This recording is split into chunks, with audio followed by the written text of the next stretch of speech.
Globalization and sustainability are major themes at the Asian Financial Forum 2012. And Chandran Nair is certainly looking at both those things. Chandran, thanks indeed for joining us. And really looking at globalization, that's a big theme. How do you see that? Yeah, I mean, you're right to say that globalization can mean a range of things to a whole host of people.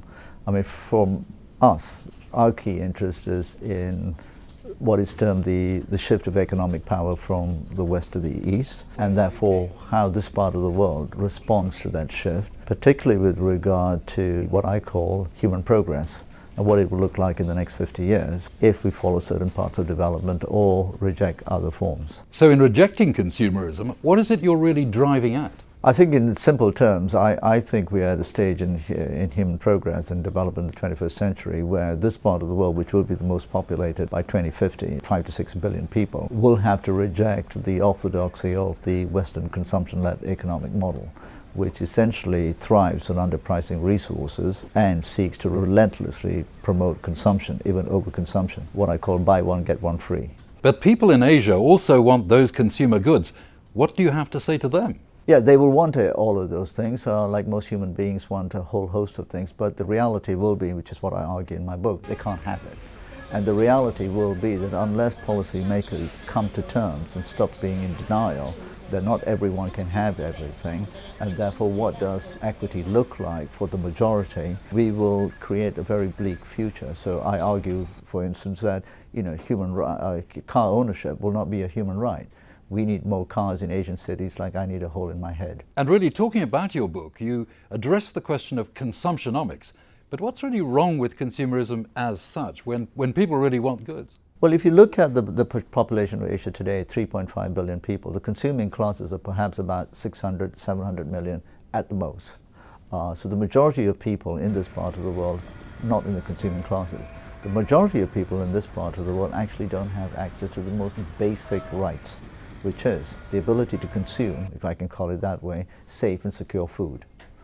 The ability to consume water and sanitation. The majority of people in this part of the world do not have access to safe water and toilets. More people today in this part of the world have access to mobile phones and toilets. The ability to consume proper housing. The majority of people don't have proper housing. So I'm not against consumption. What I am arguing that we should do to create safe and more therefore socially secure societies is to create progress, call it development, that caters to the needs of the majority who are disenfranchised. The current economic model suggests that somehow by promoting consumption through the economic model of the West, everything will trickle down. The evidence is very clear. Things will not trickle down, the majority will be left behind. Well, if I may say so, from what you say, it sounds as if you're rejecting the whole concept of American consumerism, the idea that you can have a good life. And surely Asians want that same thing. I would refrain from using words like anti-American or anti-anything. All I'm suggesting is, and I think most thinking people would agree with me, that if you look at the American way, it's about consuming as much as you can and essentially incurring debt. Well, here in Asia, China seems to have really taken on board the idea of that American consumerism for the last 30 years. So how do they turn the clock back? Well, I'd agree with you that China, and it goes back to my point about Asia being intellectually subservient, followed an economic model that was seen to be the only one and the dominant one, and therefore accepted it, and therefore China signed up to the WTO. But let's also understand that this was essentially the only thing on the menu, and China had to enter that to become part of the developed world. And they can't have it, which is the more important thing.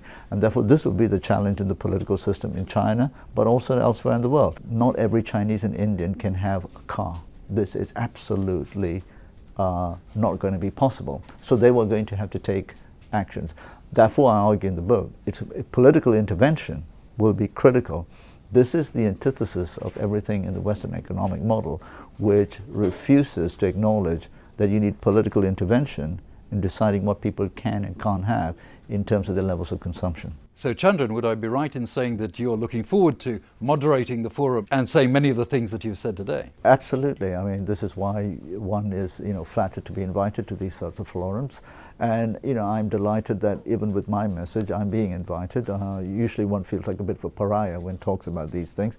But I think in this part of the world, places like Hong Kong, there is a great willingness to listen to a new narrative. Your organisation, GIFT, is based here in Hong Kong. So how do you marry the idea of Hong Kong with the ideas that you have? Well, I think we need to be very clear that about the notion of sustainability is not about being a hippie. It's not about living in some remote part of Kalimantan and eating vegetables and granola for breakfast. That is not the world we're talking about. I do acknowledge that it is about changing much of the ideas we have. I choose Hong Kong because, personal circumstances, I'm here. But Hong Kong is also a very, very important place in terms of an urban area to get some of these ideas across. It is a financial hub, and if you're going to influence people, you need to be in places where influential people are.